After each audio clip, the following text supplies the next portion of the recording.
Economic calculation channel में सभी विद्यार्थियों का स्वागत है। हमारा इस श्रृंखला में आय परिवर्तन श्रृंखला के अंतर्गत जो अध्ययन चल रहा है, उस अध्ययन में हम आगे बढ़ते हुए इस कड़ी में आय में परिवर्तन तथा आय उपभोग वक्र यानी आय प्रभाव, income changes, income consumption curve, income effect, इसी के अंतर्गत हम लॉ ऑफ एंजल या एंजल के नियम के बारे में या एंजल वक्र के बारे में चर्चा शुरू करेंगे, जो कि हमें पुनः हमारी किसी भी अर्थव्यवस्था में आर्थिक आंकलन के लिए किस प्रकार ये एंजल कर्व, माइक्रो इकोनॉमिक्स का टॉपिक कैसे काम करता है। तो एंजल वक्र, एंजल लॉ को आप अध्ययन करें, उससे पहले इसकी उत्पत्ति के विषय में थोड़ा सा आपको विश्लेषण पता होना चाहिए।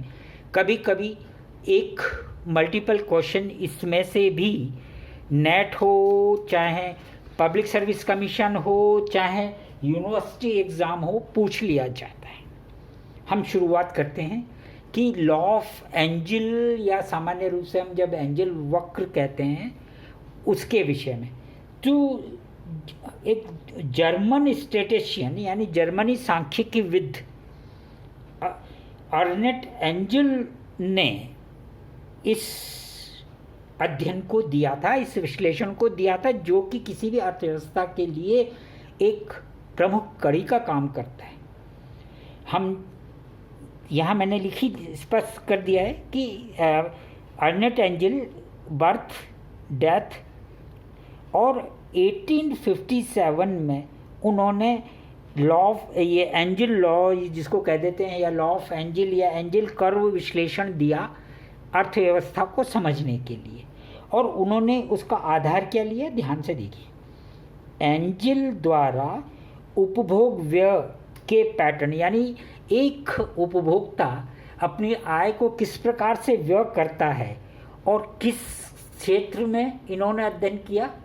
भोजन, खाद्यान्न, खाद्य सबसे पहली जो चीज मनुष्य की आवश्यकता है। एंजल द्वारा उपभोग व्यय के पैटर्न के विषय में निष्कर्ष प्राप्त करने के लिए एंजल ने क्या करा, परिवार के बजट का अनुभव्य जन यानी कि कॉमन परसेप्शन अध्ययन किया।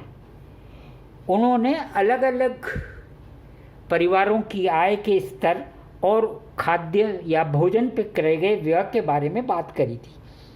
भिन्न भिन्न आय स्तर पर, यानी किसका आय स्तर, परिवार का। परिवार द्वारा विभिन्न वस्तुओं और सेवाओं पर व्यय की प्रवृत्ति का अध्ययन किसने किया, प्रोफेसर एंजल ने किया था, जो स्टैटिस्टिशियन थे, सांख्यिकीविद थे जर्मन। एंजल ने जो निष्कर्ष प्राप्त किया वो आज भी किसी भी अर्थव्यवस्था, विश्व की अर्थव्यवस्था के लिए सर्वमान्य है। अभी तक इस लॉ का सामान्य रूप से उल्लंघन या इसके प्रतिपक्ष कोई भी अध्ययन अभी स्पष्ट रूप से नहीं आया है। तो हम यहाँ कह सकते हैं कि एंजल का जो नियम है उसके विषय में आप थोड़ा समझने की कोशिश कीजिए।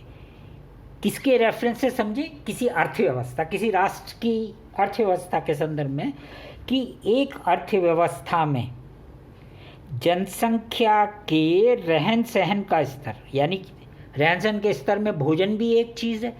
तो एक अर्थव्यवस्था में जनसंख्या के रहन सहन का जो स्तर है या जीवन स्तर है कि का प्रस्तुतिकरण किसके द्वारा किया जाता है, एंजल लॉ से।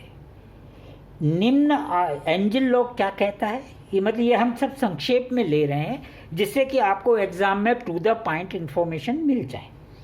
निम्न आय स्तर पर परिवार का अधिकतम व्यय किस पे होता है? भोजन व्यवस्था पर होता है। क्या इंपॉर्टेंट है? एंजल लॉ की इंपॉर्टेंस क्या है या एंजल लॉ का इन्फ्लुएंस या सारांश क्या है कि आय स्तर, परिवार का जो आय स्तर है उसका अधिकतम व्यय कब? जब आय स्तर निम्न हो।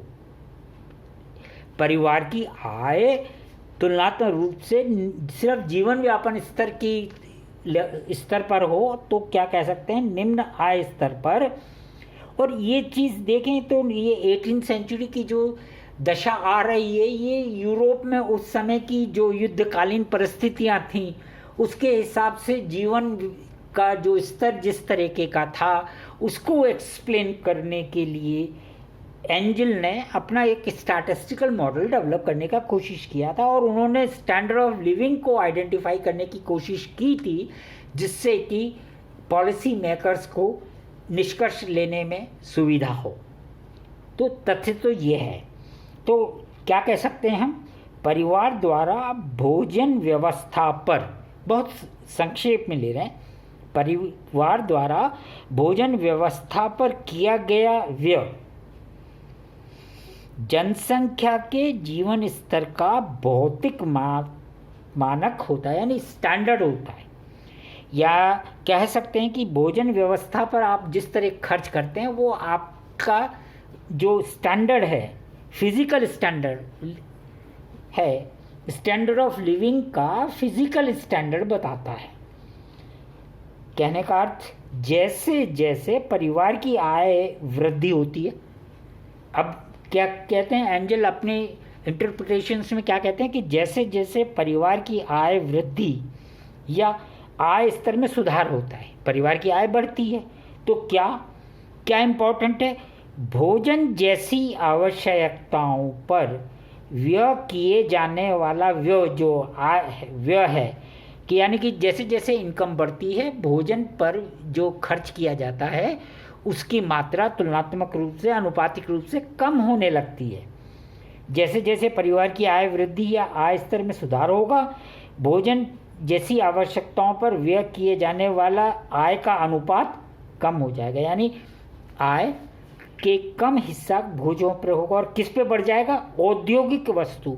उन्होंने किस शब्द का इस्तेमाल किया था? वेरी इंपॉर्टेंट, एग्जाम में पूछा जा सकता है कि एंजल ने भोजन के अलावा दूसरी कौन सी वस्तुओं के बारे में बात करी, तो आप क्या कहेंगे?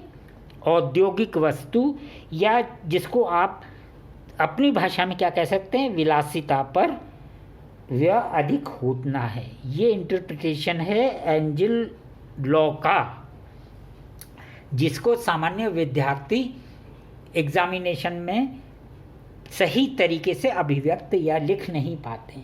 तो फिर इम्पोर्टेंट क्या? भोजन यानी आहार की मांग बहुत इम्पोर्टेंट है। ये भी एग्ज़ाम का एक क्वेश्चन है नेट का कि भोजन या आहार की मांग की आय लोच, इलास्टिसिटी और डिमांड फॉर फूड 0 to 1 होती है, मिनिमम 0, मैक्सिमम 1। ये एंजल के इस इंटरप्रिटेशन से आपका एक क्वेश्चन कॉम्पिटिटिव एग्जामिनेशन का बन गया। ये आपको ध्यान रखना है, elasticity of demand for food 0 to 1 में होती है, जिसको एंजल ने डिटेल में एक्सप्लेन किया था, जो हम यहाँ नहीं कर रहे हैं। आगे चलिए कि एंजल लॉ कंक्लूड कर लें। तो एंजल लॉ हमें क्या बताता है? भोजन व्यय स्थिर नहीं होता, मतलब भोजन पे जैसे जैसे आय बढ़ती है तो भोजन पे किया जाना वाला व्यय स्थिर नहीं होता है सबसे पहले, अपितु आनुपातिक रूप में कम वृद्धि करता है। यानी जिस अनुपात में या जिस प्रपोर्शन में इनकम बढ़ती है उस प्रपोर्शन में एक्सपेंडिचर ऑन द फूड नहीं बढ़ता, वो कम दर से बढ़ता है, उसका अनुपातिक दर कम होती है आय की अनुपातिक परिवर्तन दर से। यह है एंजल का कंक्लूजन। अर्थव्यवस्था, और इसको इकोनॉमी में लगाने के लिए कैसे? अर्थव्यवस्था में उपभोक्ता खाद्य उत्पादकों के लिए अपने व्यय को आय में वृद्धि से कम प्रतिशत के रूप में वृद्धि करता है। अब आप कहेंगे कि इसको एग्जाम्पल कैसे करें सर?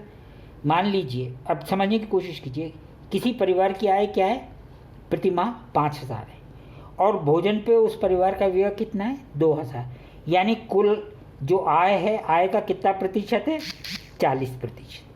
अब क्या हुआ, परिवार की जो आय है 5,000 से क्या हो गई? 7,000 हो गई। यानी कितना बढ़ गई? 40%। और भोजन पे व्यय कितना बढ़ गया? 2,000 से 2,500।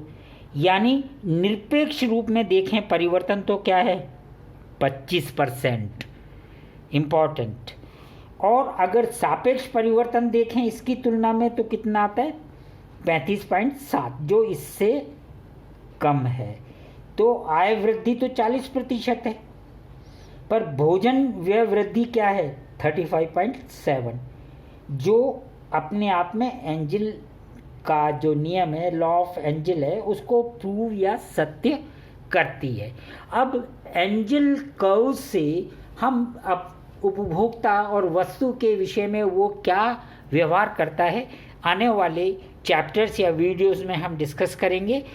अब तो आप इसके लिए चैनल को सब्सक्राइब कर लीजिए, लाइक कर लीजिए और वीडियो पूरा देखा कीजिए, जिससे कि आपको एंजल कर्व की आगे की सूचना मिल जाए। धन्यवाद।